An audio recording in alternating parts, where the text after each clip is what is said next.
So I started as a certified athletic therapist, which was purely athletes. And as I was gaining my education there, I was reading and I heard about osteopaths while I was reading. And then I realized, well, I want to be an osteopath. But there was no opportunity. So eventually the opportunity came and I studied the osteopathy. So when I was treating athletes, I was at the University of Toronto for 10 years, so I had lots of experience, but no osteopathic education. And then I moved away from Toronto to the country where there are no athletes. So I went from treating the athletes to treating their parents. Really? Okay. And then I discovered that athletic therapy works very, very well if you're 17 and you have your first ankle sprain. But 20 years later, then when you're a father, okay, and you've studied in university, and you've had a car accident, and you've had the stress of being perhaps fired or married or a sick child, and then you sprain your ankle playing basketball, it's not the same kind of treatment that's going to get you better with athletic therapy. So now I'm able to incorporate osteopathy to look at the whole person, what contributing factors there were that led to the point where this ankle became his weak spot. So athletic therapy, I find, is not as useful as you get older as when you're young. So now with the osteopathy, I can really treat the athlete from a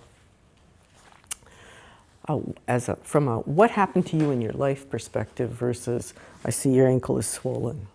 So we used to only be able to treat the ankle. So if the patient said, and my knee's bothering me as well, I would say, choose. Is it your ankle or your knee? And they would say, oh, well, my ankle's worse, okay. And then the knee didn't matter. And now it's like, and what else hurts? And what else? And when did that start? So it's really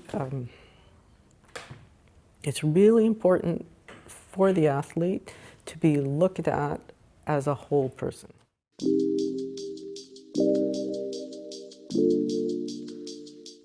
I think intuition is a large part experience, because you see something, you recognize the pattern, you don't know it, but through your accumulated experience, you've built up a bank of what's called tacit knowledge, T-A-C-I-C, tacit knowledge. That means you've known it, but you don't remember it. And only when you need it does it pop out for you. So you have this tacit knowledge, and then you touch someone, and it goes through like through your head, and you pick out the frame where you make that connection. So I don't train it.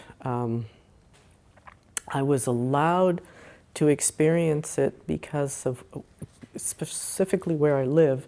It's known as an energetic vortex. It's an area of Canada near Guelph, and I don't know if it's 30 or 40 square miles, but a lot of energy healers come to that area because they experience this energy. I don't feel it, I don't know what they're talking about, but they eventually end up in my clinic because they've got some anatomical boulder that no amount of energy is moving. Okay, so then I work on them from an anatomical perspective, and they start giving me feedback on what they're feeling from my hands. For instance, I remember one lady saying, "How are you holding that vibration?" I'm not. "Yes, you are." "Well, I'm not trying." "Well, you are." And I thought, well, maybe because I'm working in a material field, that it's a material vibration. So I said, "Can I just try something?" And I said, "Think liquid, think liquid, think liquid." And she goes, "Oh, that's really changing now." And I said, "Is it a different vibration?" "Oh yeah, it's much higher." So I got the feedback from what I call my weirdo patients. Yeah, they know, I say it lovingly to them, they know that, but that's really been a help to me to get some feedback by those who are more sensitive than yourself in a different realm. But they bring their angels into the clinic. I say, "How many are there?" "Oh, there's a lot. I don't see them, I don't feel them." "And your guide is here too." "I have a guide?" "Yes, you do." "No, he's over there." "Oh, okay." So maybe that's working. I have no idea, but those people have been very helpful.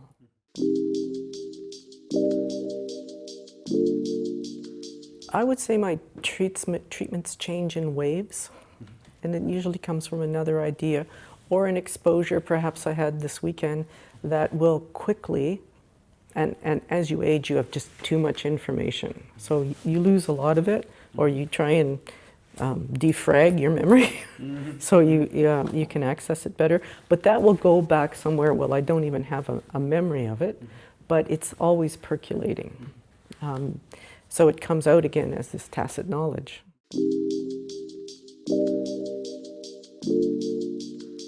Well, the only question that we're all looking for the answer for is, what is life? That's the question.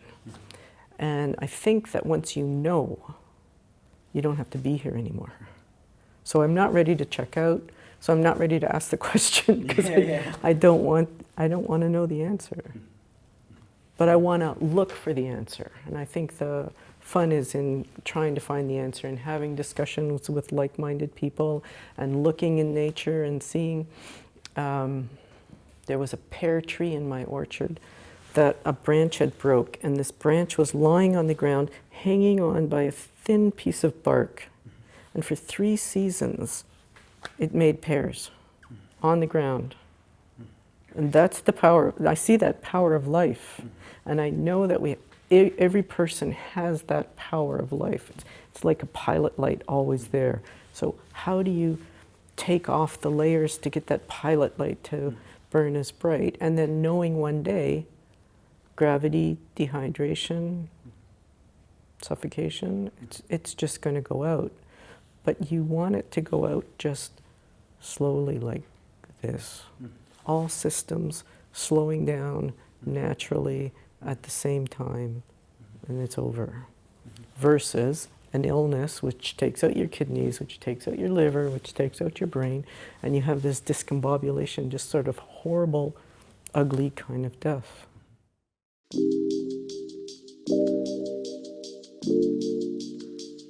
It has to do with learning.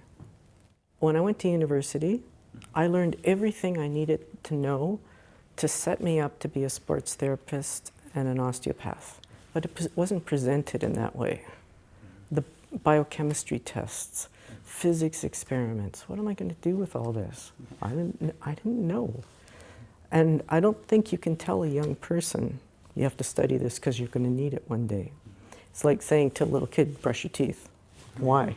Because you're going to get cavities. He doesn't know what a cavity is, so how can he doesn't want to brush his teeth. It's not till he's 30 years old, and he has tooth decay, and his parents aren't paying for the dentist, and he has to spend his own money instead of putting gas in his car, that he said, that's what she meant by brush your teeth.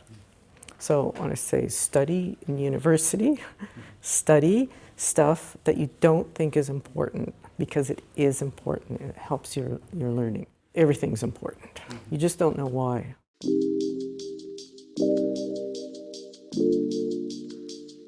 Yeah, I had a classic training with looking for lesions. I know how to do that. I know how to teach that. But I look for posture and I look for breathing. Those are my 2 things. If they're not breathing, I don't care what else is going on. They have to breathe. And if they're not straight, they're wasting energy. So even if they're off a little bit, they need muscle contraction on the other side to keep them upright, which is a compression, which is compromising vessels, and the energy that you spend to hold yourself upright when you're out of balance could be better used for thinking and living and moving than just this static. So breathing and posture. What is a good breathing for me? That was the second question. They should be able to go right full into their belly. You should see the belly distend, and you should see the ribs move a little bit. So anybody is problematic. Anybody who's only doing this is problematic, so it needs to be both.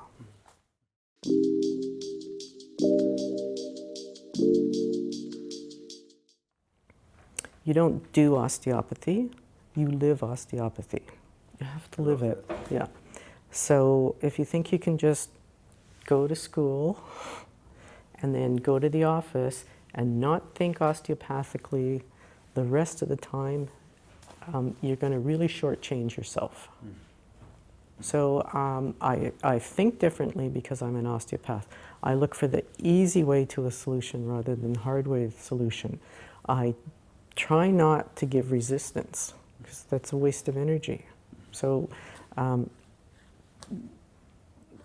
do it, I can't even tell you how, it's just a lifestyle. It's an absolute lifestyle. Think about it most of the time. Okay. All right. Thank you so much. Good? Okay.